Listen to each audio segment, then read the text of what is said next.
Sabe, quem vem de linguagens mais modernas e topa com C pela primeira vez, geralmente leva um susto. É que em C, a gente precisa ser super específico sobre os tipos de dados que está usando. Mas olha, como a gente vai ver aqui, isso está longe de ser uma limitação. Na verdade, é um dos grandes superpoderes da linguagem. Tá, mas por que essa exigência toda? Por que se é tão, digamos, chato com isso? É exatamente essa a pergunta que a gente vai responder. E a resposta, acredite, tem tudo a ver com o controle absurdo que isso dá na mão de quem programa, um controle direto sobre a memória do computador. Olha só essa comparação, fica muito claro. De um lado, o jeito moderno, né? Tipo em JavaScript. A gente fala let x igual a 10 e pronto, a linguagem se vira para entender o que é. Já no jeito C, a gente tem que ser explícito. Int x igual a 10. É como se a gente estivesse dizendo, ei computador, anota aí, x vai ser um número inteiro. E essa comunicação direta, sem intermediários, que a gente vai começar a desvendar agora. Então, nosso roteiro vai ser o seguinte. Primeiro, entender o porquê de tudo isso. Depois, a gente mergulha nos tipos principais, inteiros, caracteres, decimais, vamos ver também os tipos especiais e, para fechar, colocar a mão na massa para ver como funciona na prática. Bora lá? Certo, então vamos direto ao ponto. A resposta para a nossa grande pergunta se resume a uma única palavra: memória. Entender os tipos em C é basicamente entender como a gente conversa e controla a memória do computador. E a regra de ouro para essa conversa é essa aqui. Em C, a gente precisa especificar o tipo de dado de toda variável, mas só na primeira vez que a gente usa ela. É uma regra simples, mas é a base de absolutamente tudo. Ok, então vamos começar pelo mais básico do básico. Os blocos de construção fundamentais da programação, os números inteiros. Como é que C guarda um número simples na memória? A resposta é mais legal do que parece. E quando a gente fala de números inteiros, o tipo que vem à mente é o int. Ele serve para isso mesmo, guardar valores inteiros, tipo 1, menos 25, 1000, tanto positivos quanto negativos. É de longe o nosso feijão com arroz na programação em C, usado para contagens, índices, um monte de coisa. E um int ocupa exatamente 4 bytes de memória. Agora, por que esse número é importante? Porque 4 bytes significam 32 bits. Pensa nisso como 32 pequenas chaves de liga-desliga.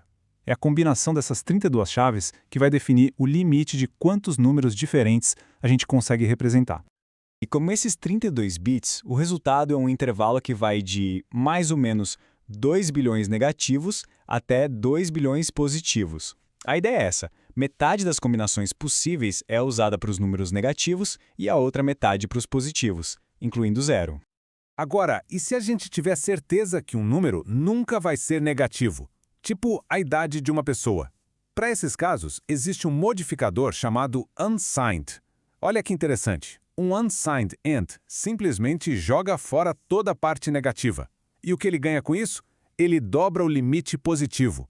Em vez de ir até 2 bilhões, ele vai de 0 até quase 4 bilhões. Bem útil, né? Beleza, já entendemos os números inteiros. Agora, vamos mudar um pouco o foco e falar sobre como C lida com letras e com aqueles números quebrados, tipo 3.14. Para guardar um único caractere, tipo a letra A ou um ponto de interrogação, a gente usa o tipo char. Ele é bem pequenininho, ocupa só 1 byte de memória, ou seja, 8 bits. É o ideal para guardar uma única letra, um símbolo ou até um dígito, como se fosse um texto.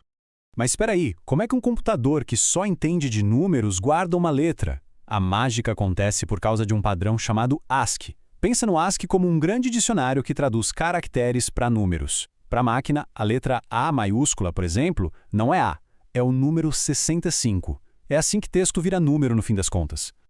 Certo? E para aqueles números com casas decimais? O famoso número quebrado como 3.14159. Para esses, a gente usa o tipo float. Só que o float tem um detalhe importante, uma pegadinha, digamos assim, o problema da precisão. Como ele só tem 32 bits para trabalhar, assim como o int, ele não consegue ser infinitamente preciso. Às vezes, ele precisa dar uma arredondada em números com muitas casas decimais. Para muita coisa, tá ótimo, mas em algumas situações, a gente precisa de mais. E qual a solução para esse problema? É aí que entra o Double. O nome já dá a dica, né? Ele tem o dobro da precisão. Ele usa o dobro de memória, 8 bytes, e com isso consegue representar números decimais com uma exatidão muito maior. Para qualquer cálculo mais sério, científico, financeiro, onde cada casa decimal importa, o Double é o caminho. Ok, já vimos os tipos fundamentais, mas além deles, existem alguns tipos especiais em C e também algumas bibliotecas, como a do CS50, que trazem umas coisinhas a mais para facilitar a nossa vida. O void é um desses casos curiosos. A palavra void significa literalmente vazio ou nada. Então, não dá para criar uma variável do tipo void. Não faz sentido. A gente usa ele como um marcador. Por exemplo, para indicar que uma função não retorna nenhum valor, ou que ela não precisa de nenhuma informação, nenhum argumento para funcionar. E falando em facilitar a vida, a biblioteca do CS50 é uma mão na roda. Ela nos dá, por exemplo, o tipo bool, que serve para guardar true ou false, verdadeiro ou falso, e também o tipo string, que nos ajuda a trabalhar com textos com palavras e frases inteiras. É importante saber que eles não existem no C padrão, mas são adições super úteis. Bom, a gente já viu bastante teoria, agora vamos juntar tudo isso. Como é que a gente coloca isso em prática e, de fato, cria uma variável no nosso código? O processo é bem direto. Para criar uma variável, a gente precisa de 3 passos, basicamente. Primeiro, a gente define o tipo dela. Segundo, a gente dá um nome para ela. E terceiro, e muito importante, a gente fecha a linha com um ponto e vírgula. Por exemplo, int número. Pronto, está criada. Simples assim. E a gente tem 2 formas de dar um valor para essa variável. A gente pode fazer em 2 passos. Primeiro, declara int número e depois, em outra linha, atribui um valor, número igual a 17. Ou a gente pode fazer tudo de uma vez só, int número igual a 17. Esse processo de já criar com um valor é o que a gente chama de inicialização e é o que se vê com mais frequência. Agora atenção, porque essa aqui talvez seja a dica mais importante de todas para quem está começando. O tipo da variável a gente só declara uma vez, só na hora de criar. Depois que ela foi criada, sempre que a gente for usar ou mudar o valor dela, a gente usa só o nome.